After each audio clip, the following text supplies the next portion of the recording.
दान की, और इस चतुश्लोकी भागवत को मैं तुम्हें दे रहा हूं, लेकिन किस भाव से दे रहा हूं? त्वमें तद विपुलीकुरु, तुम इसका विस्तारीकरण करना।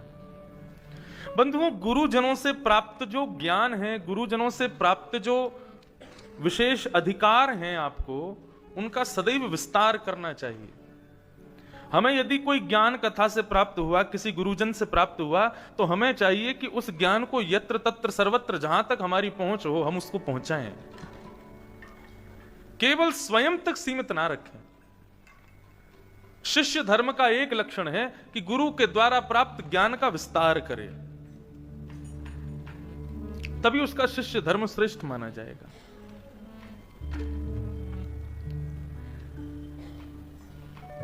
हमारे आचार्य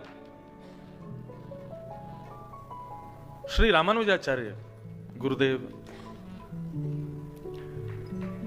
हमारे गुरुमंत्र अष्टाक्षर गुरुमंत्र को प्राप्त करने के लिए वे अपने गुरुदेव के पास 16 बार गए, और 16 बार जाकर के उन्होंने पूछा कि अष्टाक्षर मंत्र की विधि क्या है, मुझे बताइए। लेकिन गुरुजी उनकी परीक्षा ले रहे थे, एक बार नहीं बताया, दूसरी बार भी नहीं बताया। इस प्रकार 16 बार आचार्यों ने उनको गुरुमंत्र की विधि बताने से मना कर दिया, या कोई ना कोई बहाने बना करके नहीं बताया। लेकिन श्री रामानुजाचार्य जी के हृदय में बार बार गुरुमंत्र की विधि जानने की इतनी इच्छा प्रबल हो रही थी कि वे गुरुदेव से जाकर के प्रार्थना कर रहे थे बार बार। तब अंततो गत्वा गुरुदेव ने उनको अष्टाक्षर मंत्र की विधि बताई। तो जैसे ही विधि बताई, तो विधि जान करके तुरंत श्री रामानुजाचार्य जी एकांत में आकर के बैठे, संध्या वंदन करके, अपने नेत्रों को बंद करके, हृदय को स्थित करके अष्टाक्षर मंत्र का जैसे ही गान करना प्रारंभ किया, तो अष्टाक्षर मंत्र का प्रथम गान करते ही शंख चक्र गदा पद्मधारी श्रीमन नारायण उनके सामने प्रकट हो गए। श्री रामानुजाचार्य जी ने सामने जब ठाकुर जी को देखा, तो ठाकुर जी को देखते ही श्री रामानुजाचार्य जी ने उनको प्रणाम नहीं किया। प्रणाम ना करते हुए सीधे पहुंचे हैं और श्रीरंगम त्रिचिरापल्ली में, जो सबसे बड़ा मंदिर है हमारे संप्रदाय का, वहां के गौपुरम पर चढ़ गए, और गौपुरम पर चढ़ करके गुरुमंत्र को जोर जोर से गाने लगे। जैसे ही गुरुजनों ने सुना कि भाई ये गुरुमंत्र का गान कर रहे हैं, सबको सुना रहे हैं, गुरुमंत्र सबको नहीं सुनाया जाता। क्यों? क्योंकि गुरु के द्वारा प्राप्त वो रत्न है शिष्य के पास, और रत्न को सदैव छुपाना चाहिए। रत्न को सदैव ऐसे स्थान पर रखना चाहिए जहां से कोई उसको चोरी ना कर ले। गुरुमंत्र रत्न के समान है, उसको कहीं भी या कैसे भी प्रकट नहीं करना चाहिए। लेकिन श्री रामानुजाचार्य जी तो चढ़ गए गौपुरम पर और जोर जोर से गाने लगे। तभी गुरुजन प्रकट हो गए, और प्रकट होकर के उन्होंने सबने रामानुजाचार्य जी को डांटा, बोले कि तुम क्या कर रहे हो? गुरुमंत्र का गान, और वो भी शिखर पर चढ़ करके जोर जोर से सबको सुना रहे हो, ये गलत है। रामानुजाचार्य जी के नेत्र सजल हो गए, अपने गुरुदेव को प्रणाम किया, बोले गुरुदेव क्षमा करें, मैं समझता हूं कि मैंने अपराध किया है, लेकिन मेरे मन का भाव यह कहता है कि जिस मंत्र का एक बार मैंने गान किया, उस मंत्र के एक बार के गान में इतनी सामर्थ्य की शंख चक्र गदा पद्मधारी ठाकुर जी मेरे सामने प्रकट हो गए, ऐसे मंत्र को मैं गोपनीय कैसे रख सकता हूं? इस मंत्र को तो मैं पूरी दुनिया को बता दूंगा, ताकि जो चाहे वो गा करके ठाकुर जी को अपने सामने प्रकट कर ले, सब दर्शन कर ले। येनम रक्ष जगन्नाथ। श्री रामानुजाचार्य जी शेषनाग हैं। भगवान नारायण ने उनको आज्ञा की कि आप जाकर के पृथ्वी पर जो विलुप्त धर्म है उसको प्रकट कीजिए। शेषनाग बोले हम नहीं जाएंगे। बोले क्यों नहीं जाओगे? बोले आप बड़े पक्षपाती हो, जो आपका बहुत भजन करते हैं, जो आपका बहुत कीर्तन करते हैं, जो दिन रात आपका स्मरण करते हैं, दिन रात आपका नामोच्चारण करते हैं, आप केवल उन्हीं का कल्याण करते हैं। गलती से यदि कोई अबोध व्यक्ति आपका नामोच्चारण कर ले, तो उसके लिए आपके पास कोई उसका सदगति आप उसको देते नहीं हो। नारायण बोले तो फिर तुम क्या चाहते हो? बोले हम ये चाहते हैं कि एक बार भी यदि आपका कोई नाम उच्चारण कर दे इस कलिकाल में, तो आप वचन दीजिए, ये नम रक्ष जगन्नाथ, उसकी रक्षा आप करेंगे, उसको मुक्ति प्रदान करेंगे, उसको भवसागर से आप तार देंगे, ये वचन मुझको देंगे तो मैं जाऊंगा, नहीं तो नहीं जाऊंगा। तो जब भगवान ने ये वचन प्रदान किया, तब श्री रामानुजाचार्य जी महाराज पधारे। तो गुरु का अधिकार शिष्य को वस्तु प्रदान करे, लेकिन शिष्य का शिष्यत्व है गुरु के द्वारा प्राप्त जो कुछ भी है उसका विस्तारीकरण करे, उसका विस्तार करे। नारद जी ने ब्रह्मा जी के द्वारा दी गई श्रीमद् भागवत के 4 श्लोकों को 18,000 श्लोकों में परिणत करवाया श्री वेदव्यास जी से। यही गुरु शिष्य धर्म है। इस प्रकार कथा बताई गई। श्रीमद् भागवत के 3 स्कंद में उद्धव और विदुर संवाद है। कौशिकी ध्वनि। भगवान के 2 प्रिय सेवक, एक हैं उद्धव और दूसरे हैं विदुर। बहुत ध्यान से सुनना।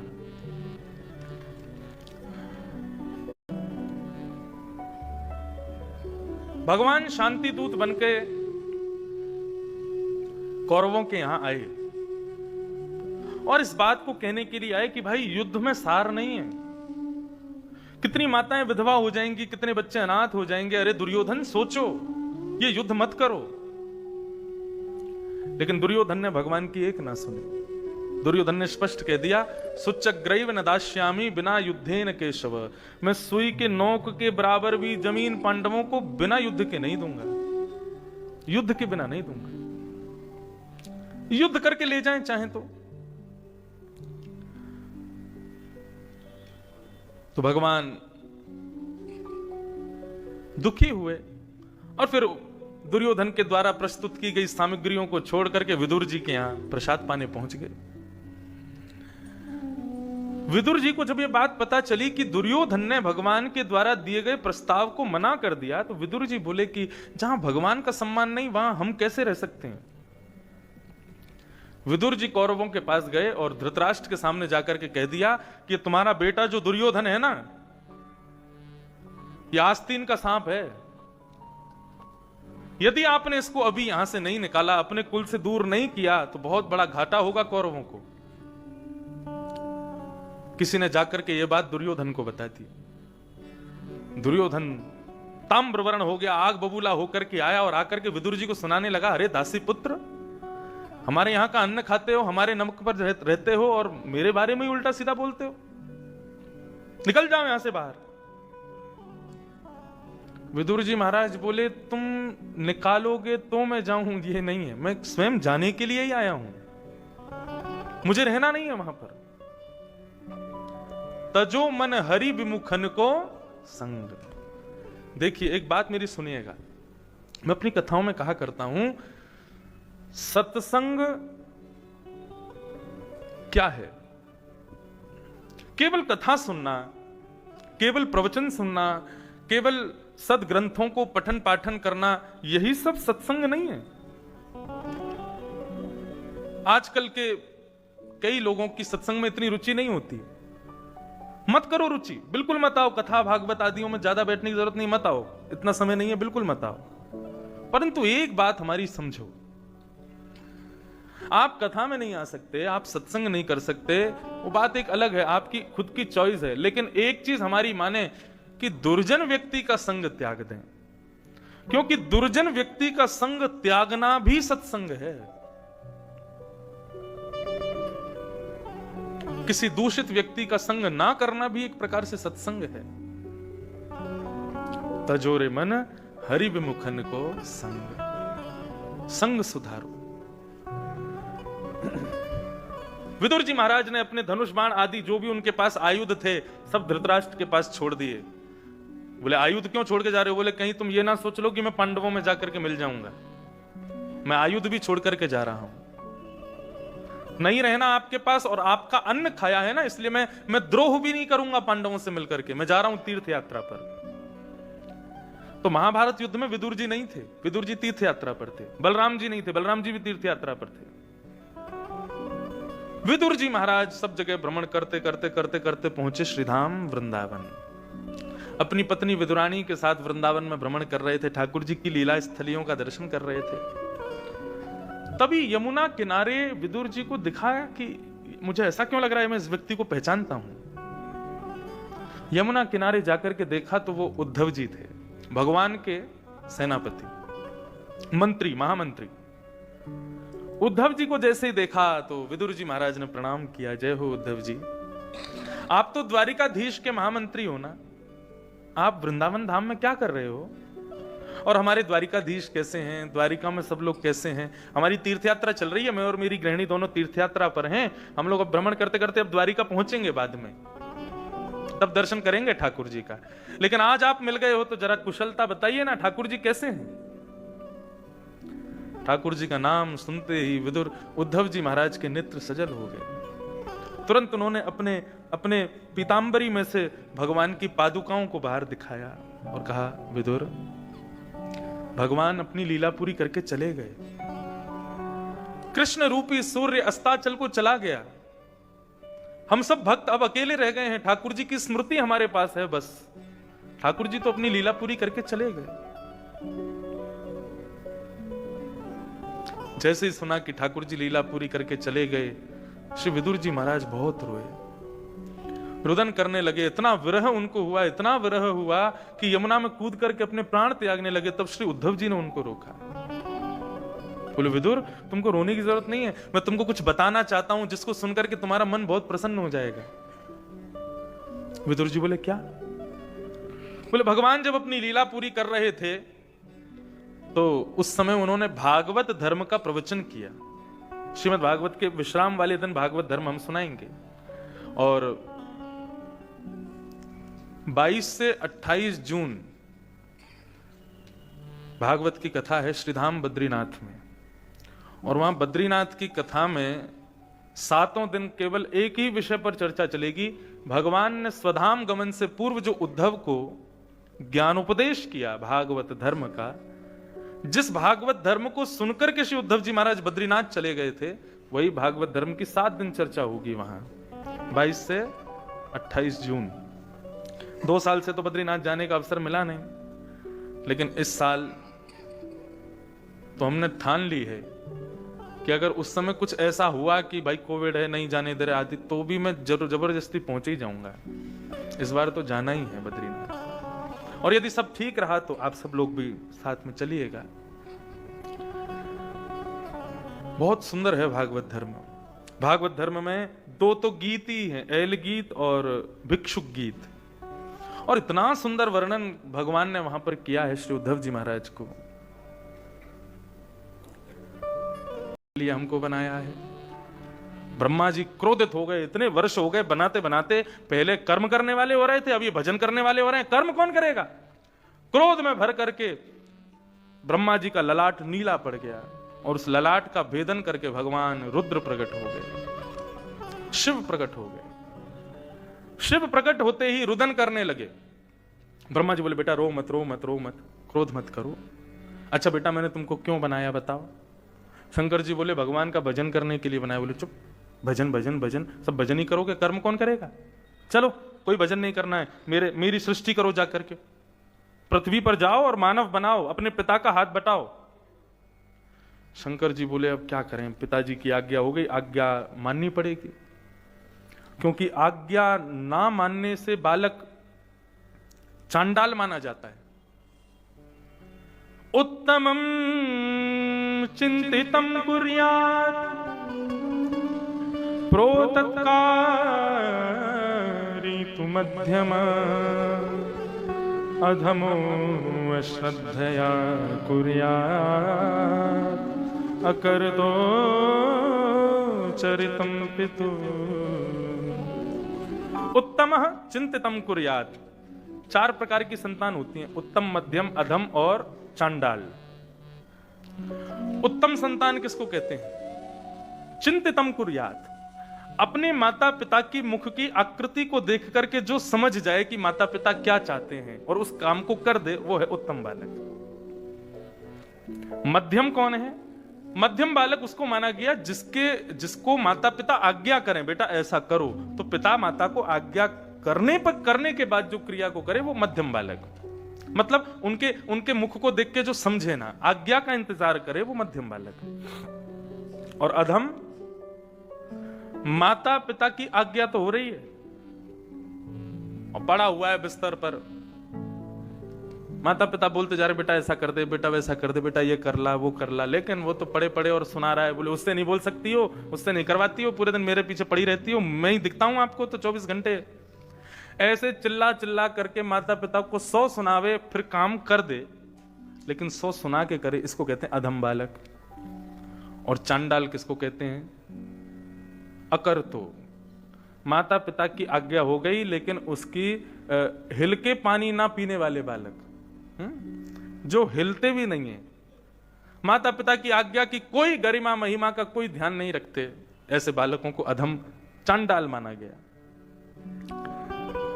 शंकर जी सोचने लगे पिता की चेहरे को देख करके तुम पहचान नहीं पाए ये चाहते क्या है, और अब इनकी आज्ञा हो गई है, उसका पालन यदि मैंने नहीं किया तो चांडाल माने जाएंगे, मुझे आज्ञा का पालन करना चाहिए। और अपनी पिता की आज्ञा को मान करके शंकर जी महाराज पृथ्वी पर आ गए सृष्टि करने के लिए। इंसान बनाने शुरू किए शंकर जी ने। तो पिताजी ने ऑलरेडी डायग्राम दिया था ऐसा बनाना है। शंकर जी देखते कैसा बनाया, 2 आंख, 1 नाक, 1 मुंह, 2 कान, 2 हाथ, बहुत कम सामान लगाया पिताजी ने। तो मैं कैसा बनाऊंगा? बोले पिताजी ने ये मुंह जबरदस्ती लगा दिया, इसके बिना मुंह के मैं बिना मुंह का आदमी बनाऊंगा, ये आंख नाक कान सब पेट में लगा दूंगा। तो को मुखहीन, किसी का मुख ही नहीं बनाया, बिना सिर के ही चल रहा है महाराज, उसकी यहीं पे आंख लगी हुई है। बोले ये कितना बढ़िया लग रहा है, शंकर जी ने बना के छोड़ दिया। दूसरा बनाया तो बोले उसके 1 मुंह नहीं बनाए। बोले क्यों? बोले 1 मुंह वाले व्यक्ति को कभी कभी पीछे से प्रहार भी हो जाता है, तो इसको क्या करो, विपुल मुख काहू, उसके बहुत सारे मुंह बना दिए, मुंह ही मुंह घूम रहे हैं, चारों तरफ से देख रहा है, विपुल मुख काहू। वो एक कैसा बनाया, दूसरा बना दिया, पहला बनाया बिना मुंह का, एक बना दिया बहुत सारे मुंह का, एक बना दिया बिन पग चलही, उसके पैर ही नहीं बनाए, बेचारा वो रेंग रेंग करके चल रहा है। शंकर जी के देख कितना बढ़िया लग रहा है, नया नया बना रहे हैं। किसी की बहुत सारी भुजाएं लगा दी। इस प्रकार से महाराज भूत प्रेत पिशाचनी डाकनी साखनियों को बना दिया शंकर जी ने। अब तो हा हा हा हा करके घूमे, खुंग खुंग खुंग खुंग खुंग आवाज निकालें, ऐसे डरावने जीव बना दिए महाराज शंकर जी ने। रावण ने शंकर जी के द्वारा बनाई गई सृष्टि के ऊपर श्लोक लिख दिया। रावण के गुरुजी थे ना शंकर जी, तो कैसी सृष्टि बनाई, मेरे गुरुदेव के द्वारा बनाई गई सृष्टि ब्रह्मा से भी ज्यादा श्रेष्ठ थी। रावण कहता है, बोले कैसी सृष्टि थी? बोले उनकी आवाज सुनकर के हिमालय भी कांप उठता था।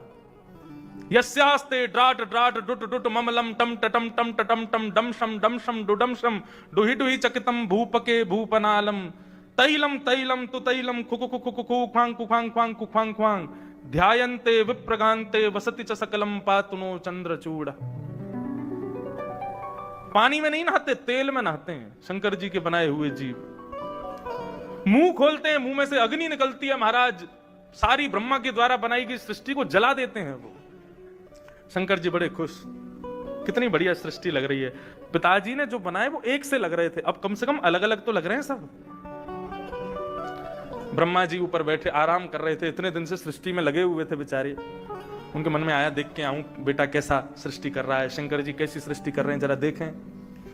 जैसे ही ब्रह्मा जी नीचे आए तो 2-4 तो ब्रह्मा जी को ही खाने दौड़े। ब्रह्मा जी दौड़े, भाई कहां पहुंच गया मैं, ये क्या हो गया, पृथ्वी पूरी धूं धूं करके जल रही थी, जला दी सब। शंकर जी के पास पहुंचे तो शंकर जी ने बहुत सारे डायग्राम बना रखे थे विचित्र विचित्र। ब्रह्मा जी बोले क्या कर रहे हो बेटा, ये कैसी सृष्टि बना रहे हो? बोले पिताजी कुछ नवीन नूतन बना रहा हूं। बोले अलम प्रजा भी मत बनाओ, रहने दो, तुमसे नहीं हो पाएगा। सच सच बताओ तुम वास्तव में चाहते हो सृष्टि करना? बोले पिताजी इच्छा तो नहीं थी, लेकिन आपकी आज्ञा हो गई थी इसलिए कर रहे थे। क्या चाहते हो? बोले हम तो हरि का स्मरण करना चाहते हैं।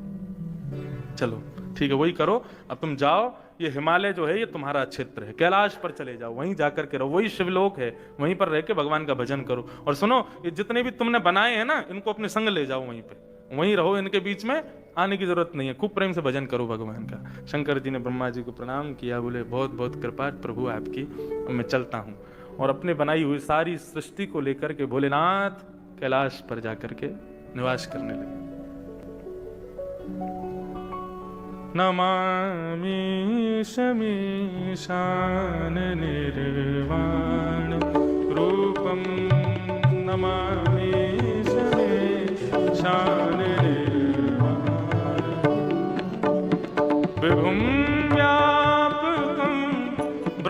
वेद स्वरूपं विभुं व्यापकं ब्रह्मवेद स्वरूपं निजं निर्गुणं निर्विकल्पं निरीहं निजं निर्गुणं निर्विकल्पं निरीहं चिदाकाशमाकाशवासं भजेऽहं चिदाकाशमाकाशवासं भजेऽहं नमामि शमीशान निर्वाणरूपं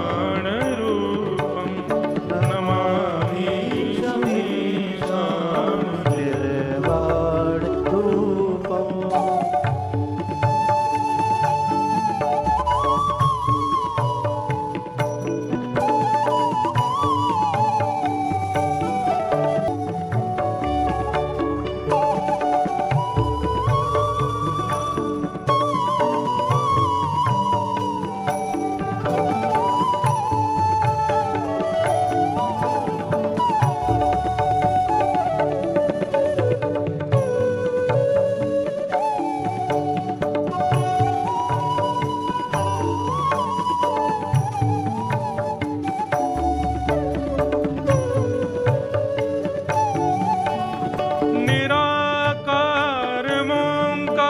निराकारमोङ्कारमूलं तुरीयं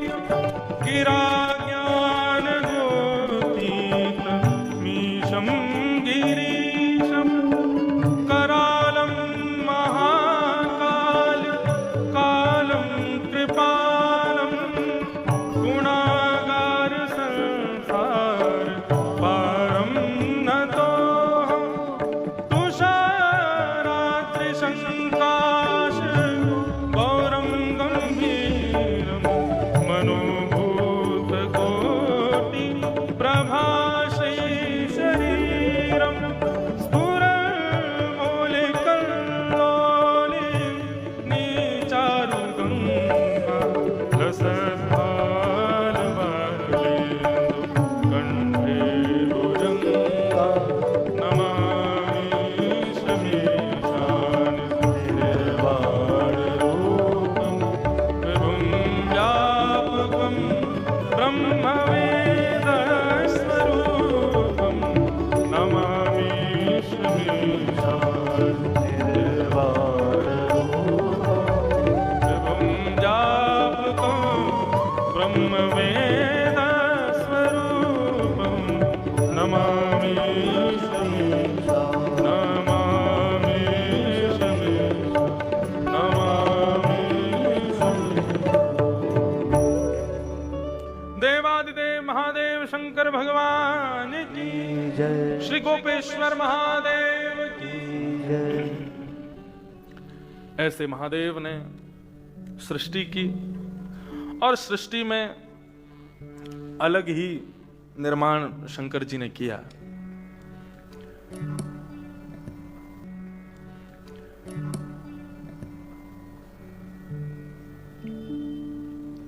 ब्रह्मा जी सोचने लगे क्या करूं मैं, ये सृष्टि का काम आगे बढ़ ही नहीं पा रहा है। बंधु हम मानव हैं, हम मानव किसी क्रिया को करते हैं, बहुत रुकावटें आती हैं तो हम लोग सिर पकड़ के बैठते हैं, भगवान से बार बार कहते हैं ये रुकावटें क्यों आ रही हैं, ये कष्ट क्यों आ रहा है। अरे ये विधान है कर्म का। यहां ब्रह्मा जी नहीं बचे तो हम मानव कैसे बच जाएंगे। ये कर्म में रुकावटें आना, किसी क्रिया में किसी प्रकार के तो विघ्न नहीं कहेंगे, वो परीक्षाएं हो सकती हैं। वो परीक्षाएं आना वो सब इसलिए है ताकि मानव कुछ श्रेष्ठ, कुछ विलग तैयार कर सके, कुछ और अच्छा कर सके। उसके लिए वो परीक्षाएं हैं, आने दो उनको। उन परीक्षाओं से सीख करके कुछ अच्छा ही करोगे आप आगे, उनसे घबराओ मत। ब्रह्मा जी ने सृष्टि की, अब शंकर जी तो चले गए। ब्रह्मा जी बोले मैं क्या करूं। तब उन्होंने अपने अंग को दो रूपों में परिणत किया। तो बाम अंग से प्रकट हुए शत्रुपा और दाहिने अंग से प्रकट हुए स्वयं भूमनु। ये पृथ्वी के पहले मानव हैं जिन्होंने सृष्टि की। इनको पृथ्वी पर भेजा, लेकिन पृथ्वी का हरण करके हिरण्याक्ष चला गया। तो हिरण्याक्ष का वध करने के लिए ब्रह्मा जी की नासिका से प्रकट हुए भगवान बराह, और बराह भगवान जाकर के पृथ्वी को यथावत स्थान पर लेकर के आए और हिरण्याक्ष का वध कर दिया। स्वयंभू मनु शत्रु पाके 3 पुत्री हुई, 2 पुत्र हुए। आकुति, देवहूति, प्रसूति 3 बेटी और 2 पुत्र प्रियव्रत और उत्तानपाद। इन्हीं से फिर आगे सृष्टि संचार, सृष्टि बढ़ने लगी।